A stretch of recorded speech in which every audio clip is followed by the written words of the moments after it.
Today we are going to make the fabulous beef bourguignon, also known as beef bourguignon, or just simply beef Burgundy. It is that lovely beef stew from Burgundy. So there's a couple of steps if you want to get a really good beef bourguignon, and that is the type of wine, the type of meat, and the processes that you do for this world famous beef stew. So I'm going to break it all down for you. Let's get making it. So when it comes to this stew, you can marinate the beef for 24 hours or a few hours, but that's not always the best way to do it, because what happens with the alcohol is you're gonna have to marinate it for a long time in order for that flavor to really penetrate into the beef. And then the layer on the outside of the beef or whatever else you're gonna marinate can get a bit sour if you leave it in for too long.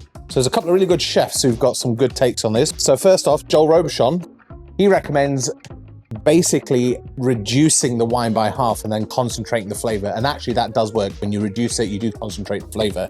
So that's a good little tip. And then the amazing Thomas Keller in this recipe basically reduces it down to a syrup and then adds the stock, which I think is a bit of a waste. And budget-wise, I don't really want to do that, especially if you're going to use really good wines. I'm kind of do something in between, and we'll kind of chart our own path forward with this one. Essentially, it's not too difficult. You want a really good wine. Now, this is actually from Burgundy. This is actually pretty good. Don't be tempted to use a crappy, cheap wine. I'm of the belief that if it's good enough to drink, it's good enough to go in the pot. And this particular one, 100% Pinot Noir grape from Burgundy. Very nice indeed. We're going to reduce this. I'm going to use this to cook the beef. Talking about the beef, let's go get it. So we're going to use this lovely, massive hunk of beef here, which is bottom blade right at the top of the animal again. Basically a chuck roast. Really, really, really good for a bourguignon and anything that needs braising because of all the connective tissue and those nice bits of fat in between. So this is going to be good. So about a 1.3 kilo piece. Maybe 1.4. So for bourguignon, you can use all different types of beef cuts, but this is pretty good. So when you got a big piece like this, cut it in half, cut it in 1-inch slices lengthwise like that, and then cut those into nice little chunks. Not too big, not too small. Once you've done that, season it generously with salt and pepper on both sides. I find doing it on the board or in a tray helps here. Put it into a tray with some flour that's also been seasoned. Coat it generously and shake off any excess flour. If you've got any pieces that are a bit big, just give them a little cut like this. Okay, we're going to brown this in a second, but let's get our veggies ready. You're going to finally chop up a onion. That's kind of like a medium to large one. Take your time here. You've seen me do this plenty of times, so you don't really need me to show you how to do that. Okay, set that aside. And then we're going to peel and chop up some carrots. 3, I think. Just cut them on the angle like this. We want them a bit chunky. Actually, I think I'll need one more. Let's do 4 carrots. This will be nice in the final stew. Braise that out. Now, we're going to make a bouquet garni. Don't have any leek at the store, so I'm just going to use a bit of celery, thyme from the garden, and some parsley stalks with a bay leaf. Bang that all together and tie it up. Not too complicated so far. Okay, now that's your bouquet garni. Set that aside. 3 cloves of garlic. We're just going to cut off the bottom and just peel them. We don't need to chop these up. Very nice indeed. Now there's all your veg. Done. Now let's talk wine. Use a wine from Burgundy, and it is customary to open and taste your wine before cooking. Look at the color of that. So let's have a quick little slurp. Beautiful color on that wine.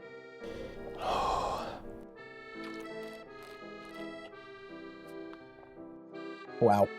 Just sipping that before you even swallowed it is just unbelievable. We've got to reduce it. Seems strange to do that, but trust me, Robuchon's onto something, so is Keller. We'll reduce it. Now pour that whole bottle of beautiful wine into a pan. Make sure you get it all out. Get it on the stove, and we are going to start to reduce this. Now Joel Robuchon reduces it by half, and Thomas Keller takes it to a syrup. So I think we're going to find a little middle ground. That looks like just below half. Very nice indeed. Took about 10-15 minutes, I'd say. Get a nice heavy pan, plenty of oil in it, and start browning off your beef. When you're browning off your meat, a lot of people have the heat too high and they burn it. So take your time. That's the color you're looking for. Beautiful brown. Very nice indeed. You can see that it's all even. Make sure it's all nicely coated. With the last piece or two, I like to just wipe out the pan. And if you take a look at the bottom of the pan, there's no burnt bits. Absolutely controlled browning. Now deglaze with a bit of water, scrape off that fond.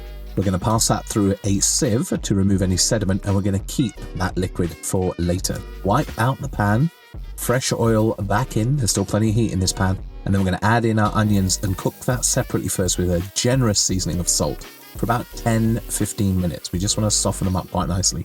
Add a knob of butter as well. That will help. Then we're going to go in with the carrots. Mix that around. That looks nice. You can see how much it shrunk already. And then add your beef back in with any resting juices that have accumulated in the pan from the beef. 2 tablespoons of lovely tomato puree. We're going to mix that around, and then we're going to add in our reduced wine. Look at the color of it. Absolutely gorgeous. Plus that reserved liquor from when we deglazed the pan, and a liter of good beef stock. Very nice indeed. Mix that round. Add your bouquet garni, add your cloves of garlic. Could have added them earlier, but I'll add them now. Generous seasoning of black pepper. And then bring this up to the boil and skim off any fat. Add a cartouche, turn it down to a simmer, lid on, and we're going to cook this in the oven. Now, we're going to cook this anywhere from about 2 to 4 hours, depending on the temperature. If you want it on a 350, it'll take about 2.5 hours. If you do it on 325, it'll take about 3 to 4. Okay, this has been going for 2.5 hours. Lid off, cartouche off. And look at the beef, beautiful and tender. You can just squish it, and we're going to pull it apart. Now, what do we do at this stage? We're going to take out the bouquet garni and the cloves of garlic, optional, and let's refer to our book. So Robuchon is saying just to remove the meat, degrease it, and put it in a serving dish with all the garnish. Chef Keller is saying to strain it, degrease it, put the meat in that sauce, and let it chill out for a few days. I'm going to do my version, so I'm going to basically take out all the meat and veg, drain it through a colander, so that any kind of debris or anything I don't want in the stew stays separate, and all the liquid goes to the bottom. You can see a bit of gunk there. Don't throw that out. Save that for your breakfast or on a bit of mash.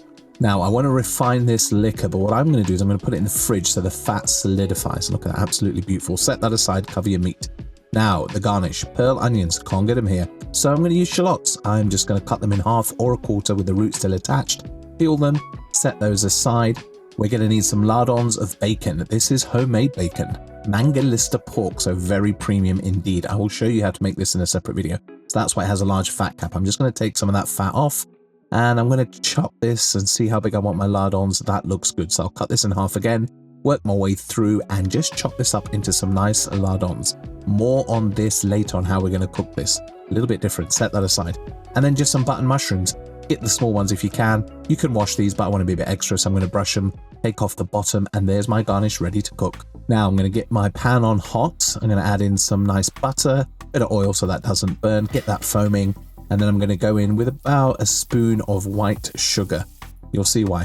And then I'm going to put in my shallots, and the theory is I'm going to try and caramelize these and try and capture a bit of sweetness that you get with those pearl onions. A bit more butter, and I'm gently going to caramelize it like this. I think I cooked these for about 7 to 8 minutes. Flip them over, and they should turn out nice. I think. Let's see, more on that later. Okay, they look pretty good to me. So I'm going to set these all aside. Yeah, I'm pretty happy with those. And then the bacon. Now get some water on the boil. Add your bacon.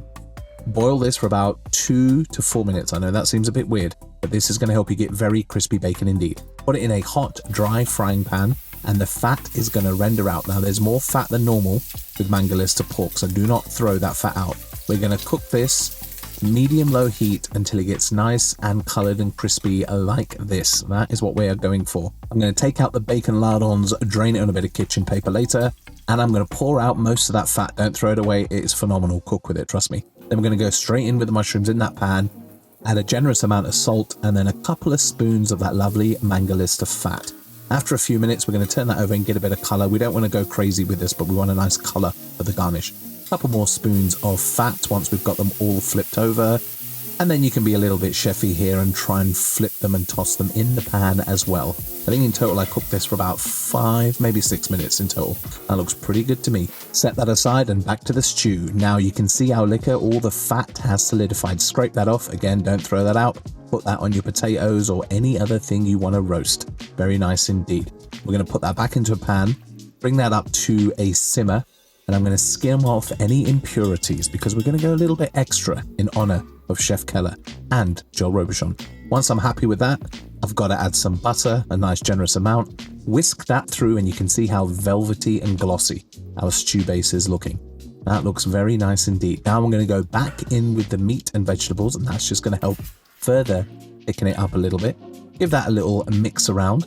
Then we're going to add in our mushrooms and our bacon lardons. Give that a little mix around first. And what I'm going to do at this stage is once that's incorporated, then I'm going to go in with the shallots because I don't want to break them up.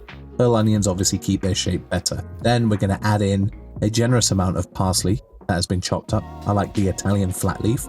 Mix that around, lid on, and we're gently going to bring this up to temperature. I think I did this for about 4 or 5 minutes. You can see that bubbling quite nicely. Give that a final mix and stir. Have a little taste of the liquor. Add a generous amount of pepper. It needs it according to Joel Robuchon. And then we're going to mix that round and get ready to serve. Now, you can serve this with pomme puree, but I like a good old-fashioned mashed potato. Get a big wad of it on a plate, make an indentation, chef it up a little bit. So that gives you a nice little hobbit hole to put in your beef, veg, mushrooms, shallot, and bacon. Don't be shy with the beef. Nothing worse than a bourguignon with not enough pieces of beef on it. Add a bit more gravy, finish with parsley, and you have a world-class beef stew, aka the beef bourguignon. Beef bourguignon. What a dish. If that does not get you excited, then my God, I don't know what will. Right, let's get into this. The beef is just falling apart. Tender as anything. The whole essence of the bourguignon. Oh man, that is so good. You taste everything. The shallot is nice and sweet because we caramelized it. Then you get that crispy bacon. The beef is soft and unctuous. And then you get this lovely mash, and then you just finish with the sauce. And you can taste the wine, it's just concentrated down. And then you just get that lovely beef flavor right at the end as well. This is no ordinary beef stew. The beef bourguignon. I can see why this is probably like the best beef stew in the world. Make it, you can chef it up a little bit just like this. We had to pay a bit of respect to Chef Robuchon and Chef Keller because old TK was all about the refinement. Old JR, well, he's just pretty much got like every recipe under the sun in all of his books. So when you're going to do a recipe like beef bourguignon, you've got to pay homage to some of those great chefs and try and put your own spin on it if you can. Make this, my friends. Have a nice glass of pinot with it as well. Right, if you find content like this and food like this useful and yummy, then please consider subscribing, and I will catch you all on the next one, my friends.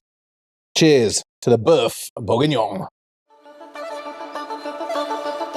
Oh, good.